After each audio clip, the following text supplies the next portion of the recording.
Hi, this is Marcus, just outside taking a walk.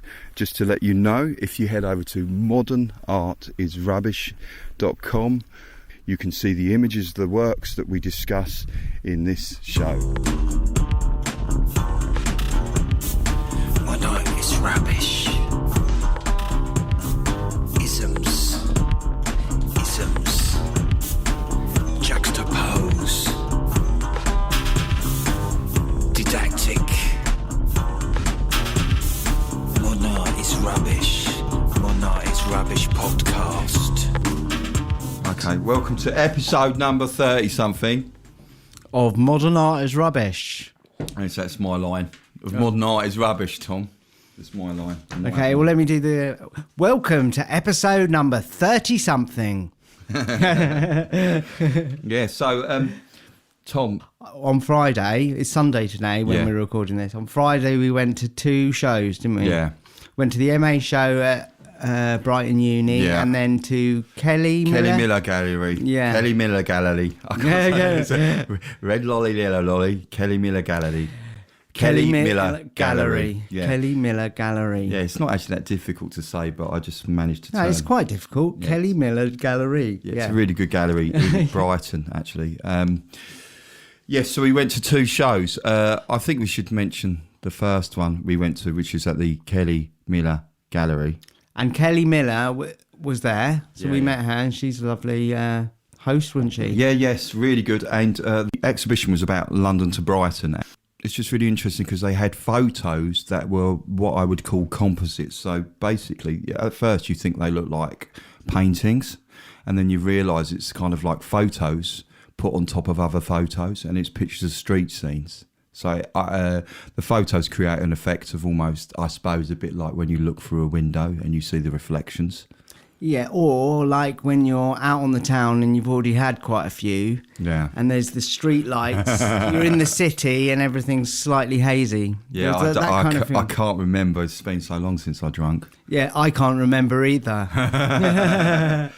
And also there was some really nice paintings, local paints of Brighton. What I liked about it was that this guy who paints images around Brighton. So what are the names of these? There were 2 artists, yes, the 2 artists, and one's called Rick Ward, and he did the photos, and the other one, the painter, which is called Mark Gooderham, and he did paintings of around Brighton.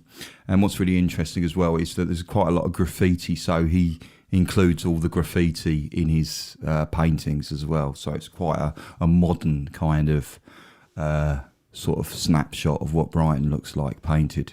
Yeah, so it was quite accurate, wasn't it? Because we recognised lots of the streets and the scenes. Yeah, so I recommend checking that out. But what was disturbing, without naming names, Tom, speaking to someone there who listens to the podcast, apparently they listen to us just before they go to sleep. I'm not sure that's a really good thing. Well, what we should do then is we should do a sleep sound piece for the end of the show. Yeah. So for in her particular case, she can get that calm sleep feeling. Because my concern is if you I did this once.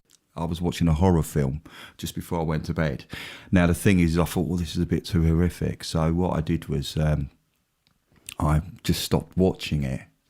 And, of course, what happens is in my sleep, You finished the film. I finished the film. Now, without going too graphic, because obviously I'm aware that I don't know who's listening, but let's just say that there was a lot of people in it with separation issues. All right. Well, that's quite common in human beings, isn't it? Well, I'm trying to put it polite. I don't mean quite that way. What I mean is they didn't like being separated from their limbs. Oh, right. Yeah. So have you had any nightmare dreams?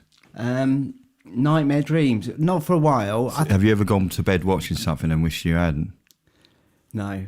Oh. I can honestly say I've never done that. Oh, no. Well, maybe I've gone to bed...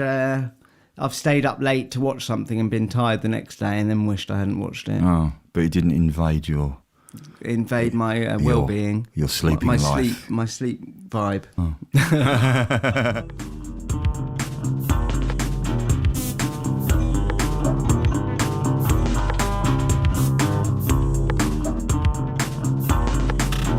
Right, so On to the Brighton MA show. Really good as usual, and there was quite a lot to see, wasn't there, this time? Yeah, so there was 20-something artists, and we had a look at pretty much all of them. And we wanted to see Elizabeth E, didn't we? Because we'd spoken to her beforehand. She's a really interesting artist who's done we looked at a couple of her works. And the first piece she did was how to describe it? It was a filing cabinet. 4 drawers. Yeah, 4 drawers. Did you count the drawers? Yeah, because it was like the top drawer was like called People Who've Pissed Me Off A to G. Yeah. And then the second drawer was People Who've Pissed Me Off G to M or something. Yeah. And further down. Yeah. I like stuff that's alphabetical. It always pleases me. Do you? Yeah. Just to explain with this piece, coming out of the filing cabinet was reams and reams and reams of printed paper, sort of like thin printed, Like receipts or something. yeah, like almost like receipt paper. Yeah, And it was constantly like spewing generating, out. yeah. And they had different names, like for instance, like trying to remember from memory, Hermann Goering, Hitler, John Galliano, the designer. You know, it's just people generally that had upset the artist. And the artist had me on it as well, and What, she Tom had Burton? me. No, the word ME. So yeah, like so so herself, she was yeah. talking herself, and then she also had ex-boyfriends or family members or people she loved. Because George Michael's on there. I said, "Oh, why is George Michael on there?" And she said, "Oh, because he died, and I loved him so much." Oh yeah, that's a bit selfish. So it was kind of like people who pissed her off doesn't necessarily mean she thought they were horrible people, because there's people she loved on there, weren't there? You know, you didn't have to be an evil dictator to get on the list. You Though could it just helped. So have you got any names you'd have on the list? Anyone that's upset you? I know. Do you know who upset me? I'm not a politician, because I thought I could easily pick quite a few politicians. That'd be a bit. The band Milli Vanilli. Oh, what with the singer? They had a different singer, wasn't it? Yeah, well, basically that happened. For people who don't know Milli Vanilli, they were a band. It was like a duo, and their song, I believe, was "Girl, You Know It's True, Ooh Ooh Ooh, I Love You." That was one of their lines, and it was quite a catchy tune. And in the end, it turned out that it was a massive hit. Yes, It sold millions in the days when singles could sell millions. And it turned out it wasn't them singing. It was a big scandal. Yeah. And that upset me. I felt betrayed. Oh, is that another Milli Vanilli song? No. No. I felt quite upset, quite betrayed. I don't know. You didn't like it. Who was the singer on it? I don't care. You don't care? I don't care. I was betrayed. No, but you do care, obviously. I do. Oh, yeah. So you haven't got one that you upset by? I definitely have me on there. I think I'm upset by myself more than I am anyone else in the world. Oh my God. Oh my God. Yeah, don't let yourself down.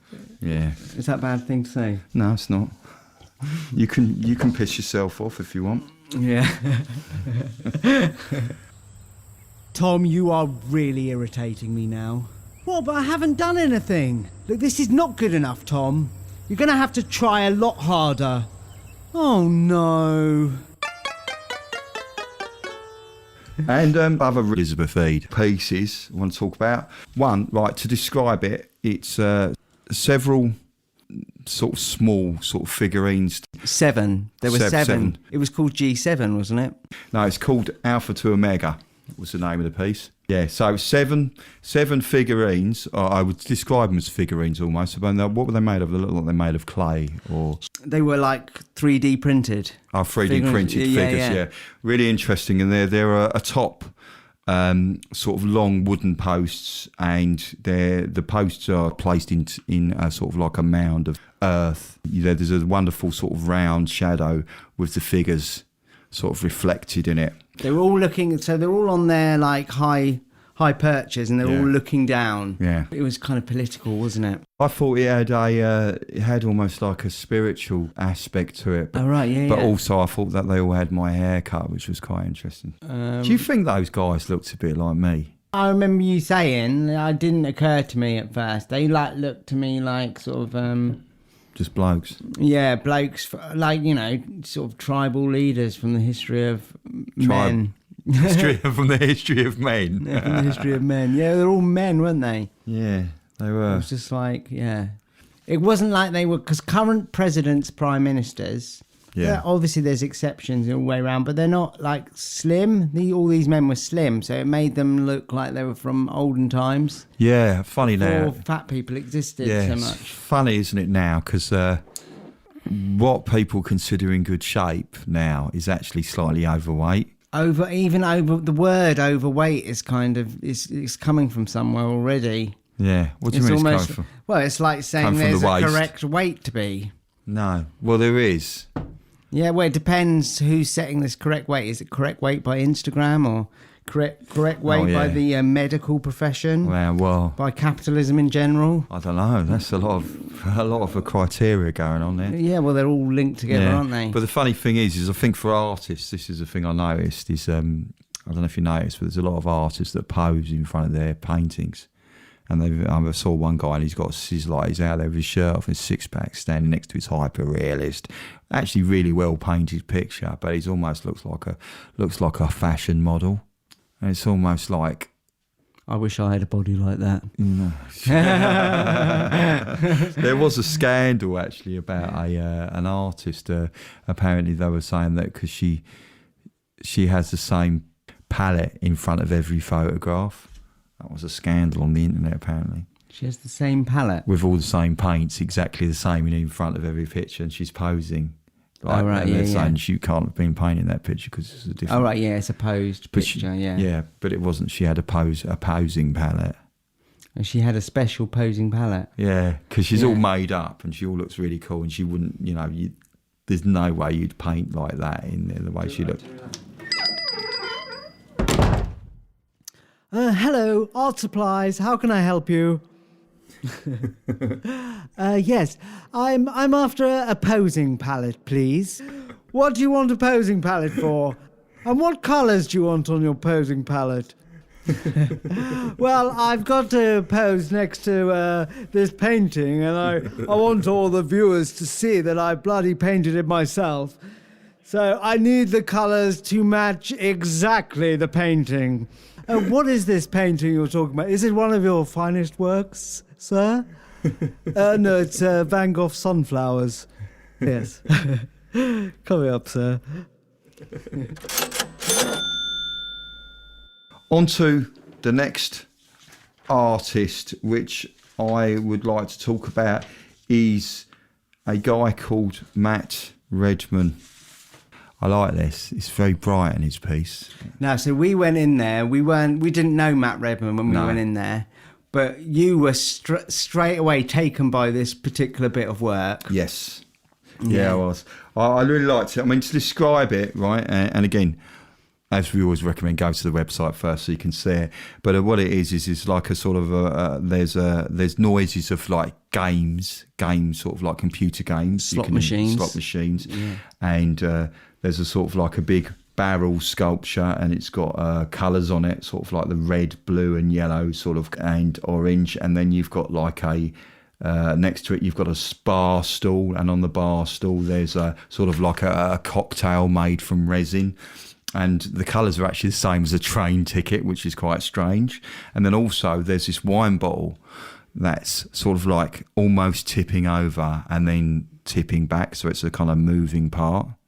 Just before something's about to fall is always more exciting than when it actually falls sometimes. Yeah. Yeah. Yeah, so if it had the moment of it falling, there would just be a big pile of wine on the floor in this place. That the idea behind this piece is that, everything's really fun at seaside resorts, but there's always a sort of like another side to it, the drink, and also at the back of the piece there's a lot of rubbish stuffed in the back of the sculpture, like sweet wrappers and stuff. Yeah, so when we were looking at it, you said to me, oh, I like this perpetual motion part of it, but actually I think it's about hedonism. Yeah. You said that in my ear right before we met the artist.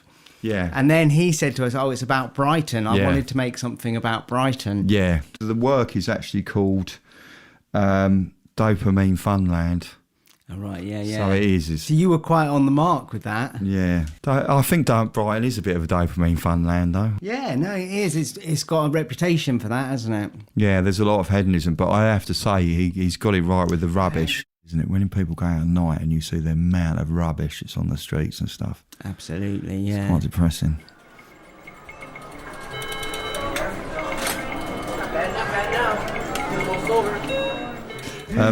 Yeah, so the other thing I'd like to say about Matt, he did a clock, and it's in colours now. I don't know if anyone's familiar with the artists Gilbert and George. The colours are quite similar to that. It's a round clock, and it's got several faces on it, and it's backlit. And on the clock, it's got like sort of images of beer and forks. It's a clock face. And it's got 5 circles arranged in a sort of cross shape in the centre, blue circles. Or like cogs almost. Yeah, almost like cogs, almost like cogs. And it's a clock that's designed to sort of measure the tide. Yeah. It shows tidal changes. But what I quite like, and it's called Idle Orts, ORTS. Oh, yeah. An ort is a scrap or remainder of food from a meal. Yeah, I really like this clock. It's a tidal clock. When I looked at it, I saw tidal, and I saw a beer glass, and I thought, you know what?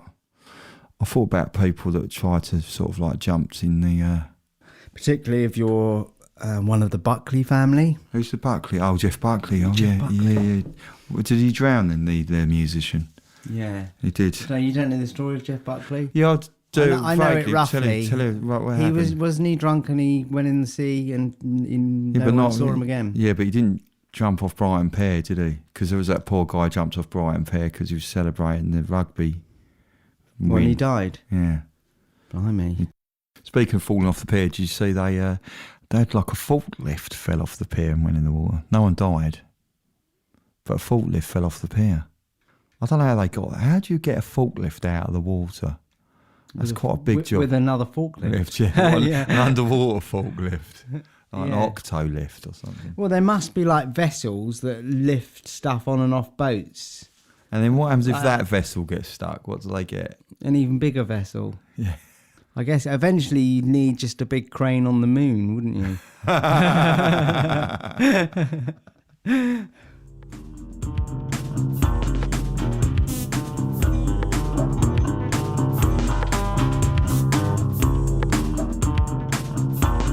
Right. The next one is an artist called Billy Laidlaw. Now, just to describe her work, it involves a lot of it's a kind of like it's a sculpture that's on sort of 3 legs, and it's comprised of what looks like made of tights and rubber, sort of like 2 cones, conical shape, and around the middle of this shape is sort of hair, and it's quite smelly, wasn't it? A bit like the shape of the Football World Cup, isn't it? And so it's about, what is it, 1 metre high? And it's got like sort of hairs tied around the middle of it that look kind of a bit puby, don't they? At the top of this sculpture, there's there's kind of like a liquid, and when you smell it, It's kind of had a rubbery smell, didn't it? Slightly man-made. well, basically, it's that kind of smell. The piece is called Cassoulet. It's a kind of like a place, you know, where they burn perfumes and Oils. Oils. The smell, for me, it's unpleasant but pleasant. Yeah, it's nice to have smells in the art gallery. That was good because she had another piece right next to it that had lavender. Is that the same artist? Yes. What I really liked was the fact that he encouraged us, and I went around sniffing a lot more artworks after that. Did you? Yeah, I did. Yeah. Yeah. Because we were kind of encouraged to sniff along. Yeah. Yeah. It's like, I felt a bit odd. Yeah. It got my sniffing going. I don't know what that means. What does sniffing going mean? Oh, it's like back to hedonism, isn't it? Yeah. Yes. And this other piece that she did, which was called 32 Women, and sort of like lots of conical shapes, all in a line. They're covered in tights, donated lipsticks and lavender. And in the background you can hear sounds of like women talking. And at the top of them, there was like, it was almost like a vagina at the top of them. They had these little bits, and the lipstick was stuck in them. Yeah. And then there were smells coming out. Yeah, and it was used donated tights and donated lipsticks. You just know who the lipsticks are from, but they're donated for the piece. Yeah, they're all like half used, weren't they? Yeah, yeah. Was there any shades that you particularly liked? I wasn't looking at the lipstick colours like that, I suppose. But yeah, there were some shades I thought felt stronger than others. Yeah. I don't know what I thought there, but there you go. But yeah, I don't know what the names of the colours are. But I really liked it. It really communicates the feminine in a... Has a lot of love for the female of the species. Yeah. I felt a lot of love in there. It was an experience, wasn't it? Yeah, it's really good, really nice. I liked it, and I just can't stop sniffing stuff now. We get overwhelmed by visual sense in galleries, and it's interesting to cut through it with a smell. Yeah. As well. It kind of made the visuals more memorable because Yes, I can did. remember it so clearly, but it's the smells that you were really communicating. It was communicating to you through, wasn't it? Yes, definitely. Okay, right. I think we need a quiz. We need a smell quiz. Yay! It's time for the smell quiz. Right, close your eyes. I'm going to do a smell quiz. Right, number one. First thing, smell quiz number one. Right? Yeah, my eyes are shut. Shall I just keep them shut, yeah? Right, what is that? Number one. I can't smell anything. Can you put it right up to my nose? I don't know. It's familiar. It's my finger. Oh. Right, next one. Can't believe I described your smell of your finger as familiar. That's Tom, no. Right, next one. Close your eyes. Guitar. What? Well, I heard it. Smell? I smell through my ears. Oh, you've got synesthesia. Oh no, we're not talking about that here. Right, next one. Well, it's kind of, sort of, I don't know, smoky. What do you think it is? Don't know. Oh. Sound insulation. See, my sense of smell is really bad. Smell anything. I could smell sound insulation. Smell. When did you last sniff sound insulation? Well, I sniff it every day. I'm in here, man. I used to sniff soap. I used to sniff MA. As a child, I used to walk around with bowls of MA soap and sniff it. Right, yeah. Don't worry, I didn't grow up to be attracted to older Soap salesman. We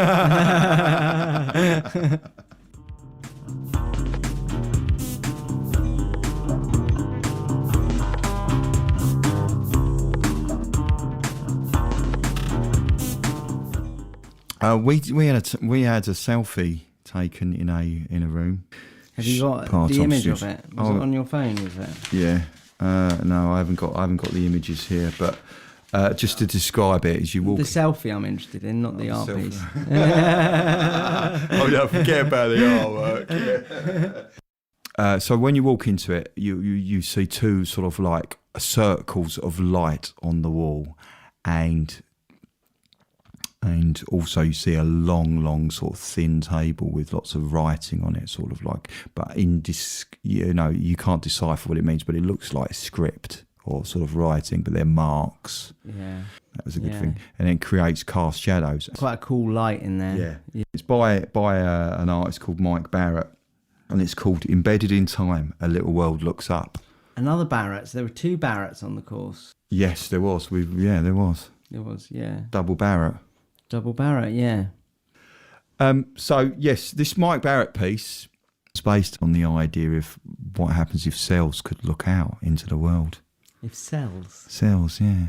Like your own little cells, like how we look out into the world. What would cells see if they were looking out into the world? But cells are seeing looking out into the world because we are made of cells. Oh, you've just solved the problem. Oh, no. But it's really interesting. I think we are all of the universe, and we are made to sort of like observe it anyway. And I think that's what you're saying is true. That I think we are selves looking out, checking out shit.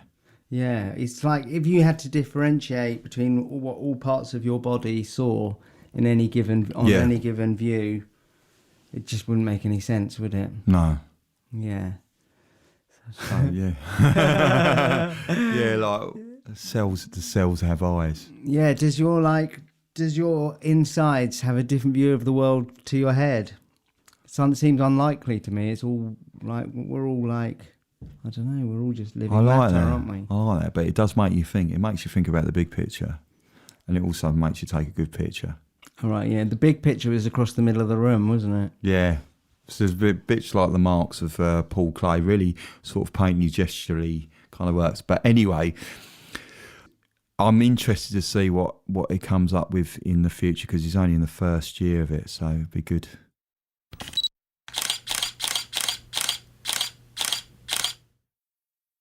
I think we should move straight from Mike to Claire, because it's the Barrett connection. Are we not doing Claire? Why do you want to talk about Sid Barrett now? I thought it was worth a mention. What, Sid Barrett? Yeah. Well, he like a Mad Hatters something? He did a album. What was it?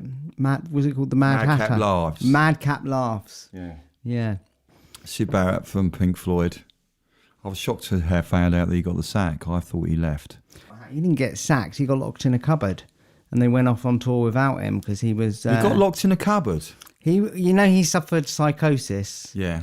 So he was quite. I don't know. I guess he was in his 20s, and he was pretty sick, and so they left him at home and they locked him in a cupboard so he wouldn't come on tour with them. Wow. Because he was being so weird. Oh my God. I suppose. Yeah. Oh. That's not right, is it? No. Oh. But anyway, so on to the next Barrett. Yeah. Claire Barrett. Claire Barrett. Yeah, let's do it. Woo! Now, her work's very visual, very, very delicate. It's all about the process. There was one which was a round work, and it was created by ink and using bleach. And they're very organic looking, aren't they, some of those works? Yeah. It's kind of black and white, isn't it? Or Yeah, it's brown black and white. Yeah, it's monochrome, yeah. Monochrome, yeah. Or sort of grey scale, sort of different, lots of different greys. When I always look at them, I always think they should be in a Victorian parlour. Right, yeah. I don't know why, but I really like them. What's really interesting, this one is called Brain Salad. It's like vegetarian thoughts. Vegetarian thoughts. Yeah. I can see where it's almost like a sort of visual representation of things that are going on in your brain, multiple thoughts all mixed up and all coming out at once into a piece. But it's a very aesthetically pleasing description of kind of like maybe turmoil that's going on in your brain at the time and expressing it in a work. Yeah. So, yeah, like nice. That.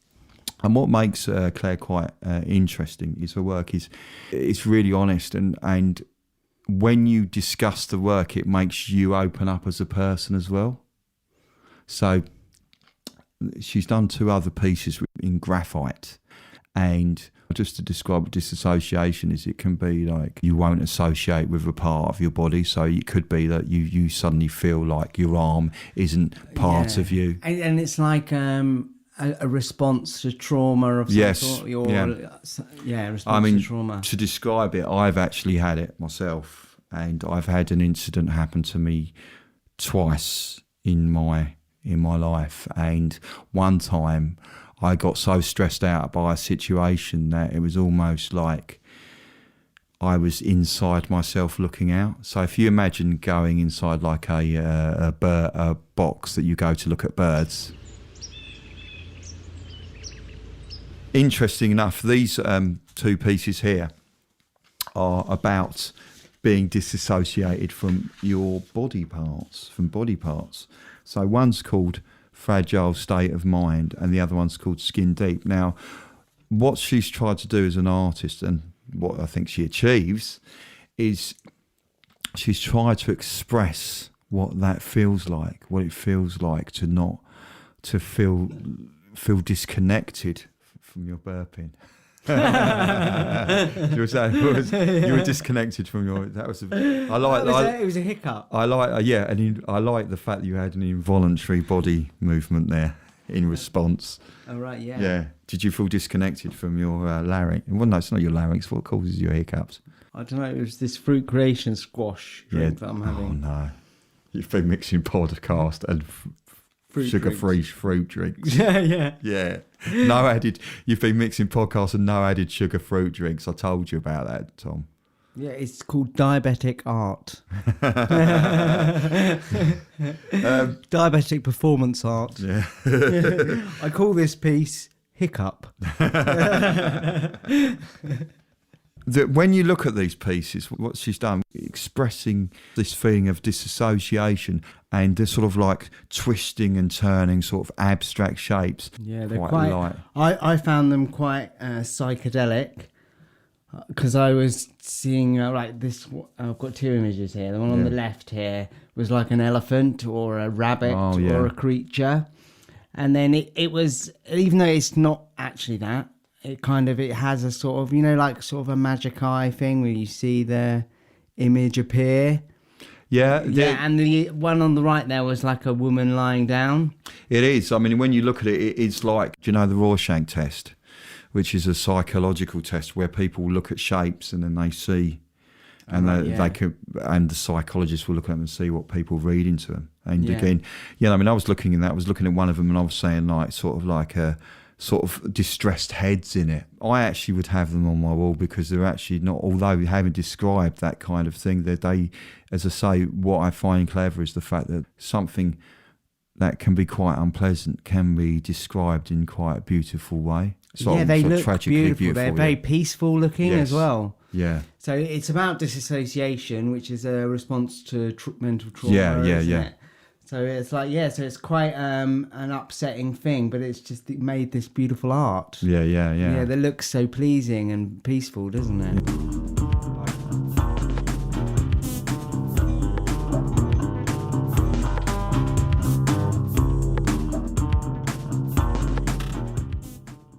Basically, I've had little time to prepare for this podcast. Preparation for modern art is rubbish. Minimal. I went round the gallery yesterday round the university yesterday. Round the outside. Around the outside. Is that Buffalo Girls? I don't know. It's Buffalo Girls, isn't it? Going around the outside. So I went there and I thought, I just wanted to get the details and I didn't want to bump into any other artists. I actually deliberately didn't make eye contact with some artists. You love talking to artists, so you'd have to take action to stop yourself talking to the artist. Yeah, I even found myself, there was one artist, I won't actually give the name, but it was one I was talking to, and I thought I even almost tried to be peed off with them before I'd even spoken to them. Oh, what, you mean like someone who potentially could piss you off? Yeah, it was really weird. And I talked to him and I was like, oh no, I'll have to feature him. And it was like really bad. You were thinking that because you liked the art? Yeah, and I was trying to find ways of not liking the art. So this next artist, sorry, what were you going to ask? I'm upset that we haven't got the artist's name if we're talking about their work. No, we are not talking about the work. I'm disassociating myself from the podcast. Well, basically, I walked into this next room for the next artist that we're having to talk about, and I walked in there, I was thinking, I do not want to like your work. I actually walked in with quite a negative view. It was like, in my head, when I walked in to meet this next artist, whose name is Verity Baird, I was thinking, I challenge you to make me like your art in my head. Now, there's a word for that is related to biscuits. Tough cookie. Tough cookie. Yeah. Just to describe a work, looks like the walls have been painted white, and then the paint's dried and it's been stripped off, and then the paint's been dried again and then been stripped off. So you've got like vertical strips of paint all across the wall. So it's a very sort of expressive kind of painterly wall. At first, you look at that and someone who doesn't sort of like study art might think, oh, it's just like painted strips, but it's a really interesting process. It's all about the paint. Basically, when I started talking to her, you remember I've got my inner critic going on there. I was thinking, she first said, she's in her first year of her MA, and I thought, oh, good. That means that I can get out of this one. And then gradually she talked about her work. She talks about, she told me the names, and one of the names was Skin Deep. And of course I'm looking at this work and it's all about stripped, sort of peeling away back the layers. I thought, oh no, that's kind of interesting. That's quite interesting. And I'm not happy about that. I'm not happy about it. My interest has been piqued already by that. And then I looked at this other work on the wall, which was a big round circle of paint, as sort of like in motion. It looked like a bit like a cloud, a bit like that Elitsky painting. And it was called Fragile State of Mind. And I thought, oh no, it's another interesting psychological sort of, another interesting painting. It's about the psyche. Yeah. I thought, oh no.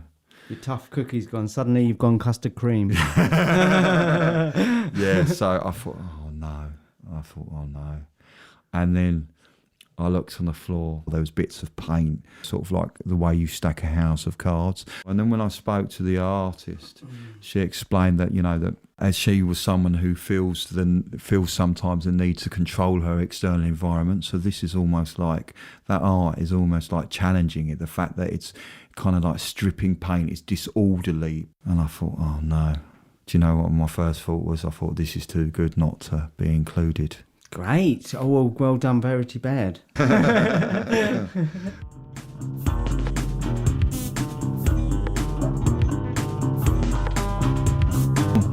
is it for our MA review of the before our holidays. You're looking like MIA while you're saying that to me. MIA? Who's MIA? A pop artist. Yeah. Oh, cool. If you want to get in contact with us, you head over to our website and there's all the links to our Facebook, our Instagram, and our Twitter. I'm on Twitter. We're on Twitter and Facebook most, aren't we, at the moment? Yeah, and subscribe to us on iTunes. And your chosen podcast. Make sure you follow us. And the show does cost a little bit. So if you head over to our Patreon account, donations are always gratefully received. Patreon.com/Modern Art is Rubbish. As you drift off, you realise that no other podcast can inform and entertain you in the way that Modern Art is Rubbish can. And in the morning you will feel the urge to support the podcast. Perhaps you will dream of sharing this episode and others on your favourite social media platform. Marcus, we've got to do goodbyes. Bye. Bye. Bye. Bye. Bye. Bye. Goodbye. Bye.